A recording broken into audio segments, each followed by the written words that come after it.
Forex is foreign exchange. It's where you sort of buy or sell currency in the hope that you're going to make a difference because the price goes up or down. And this is a little bit like Bitcoin, except what I'm going to talk about here. So the other day, I got a message on LinkedIn, and it was from a young lady. I don't know how old she was, but when I saw the picture, she's probably early 20s, and it just she requested to follow. So I always say yes, unless it's Hayden, because he keeps badgering me. But I always say yes, and she came on the screen, and with the same time going hello. So I said hello. So the next thing came, are you looking to make a very lot of money, that type of thing? So I said no, thank you.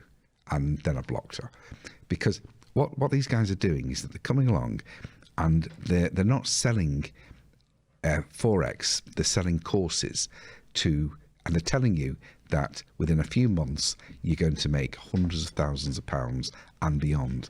And I've known a few people that have made a few quid on foreign exchange, but they sort of know what they're doing. They're attuned to the currency market. And I've known people that have gambled on it and they've lost money. It's not really much more than Bitcoin. You know, if you feel you know the markets, then you feel maybe you'll have a punt, but don't do it as a source of income. But what these guys are doing is they're bringing people in and charging quite a lot of money, and for courses that don't really teach you anything. And it's like any other get rich quick scheme.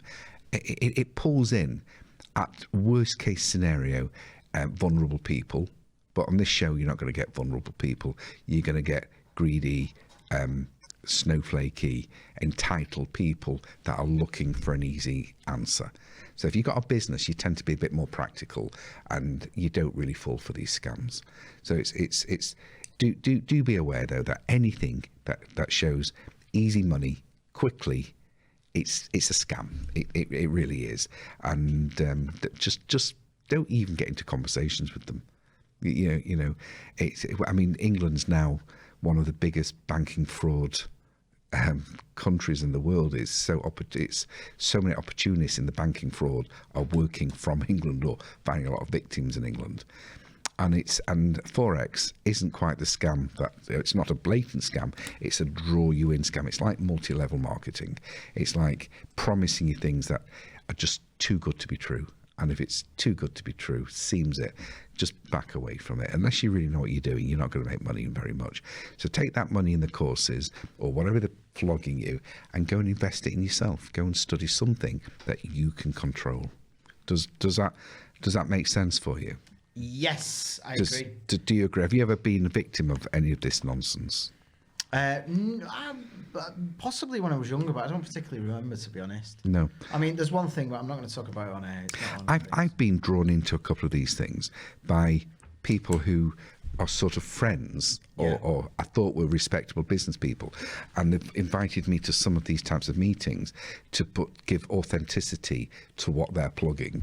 And unfortunately, it's backfired for them because I just don't want to get involved in these types of things. Well, and the thing is, you might look at one scam and be like, that's dead obvious, but then you fall for. I mean, I don't know if you want to talk about it on air, but we were talking earlier about you might have wasted 1,800 quid on something. Well, that's an unfortunate thing, because I booked an exhibition at the Northern Manchester conference centre, and I paid £1,800, and they cancelled it because of COVID. But now all the phones are dead and no one's answering my emails.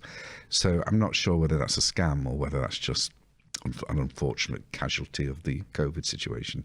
But we'll see. We'll see. What I thought you were going to say was before, when I was speaking to that gentleman, who I think is also misguided, who was trying to get me to introduce a tax planning. We get some amazing phone calls. Yeah, but we had fun with it, didn't we?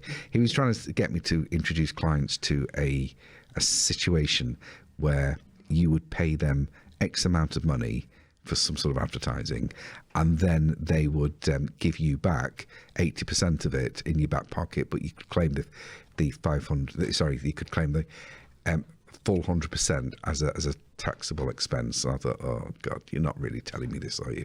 I mean, when you think about it, if you've got a £500 taxable expense, you've got £95 in benefit for you by tax savings. But the cost of this was £100, so you're actually £5 worse off by doing it.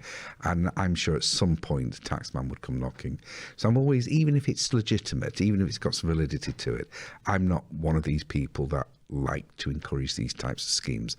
I'm more, look, let's make some proper money. Let's make the business stronger and then pay a bit more tax. It doesn't matter if you're making more money.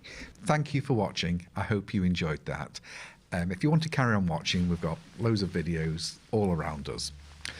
But if you have more real world issues and something you'd like to talk about, do feel free to contact me.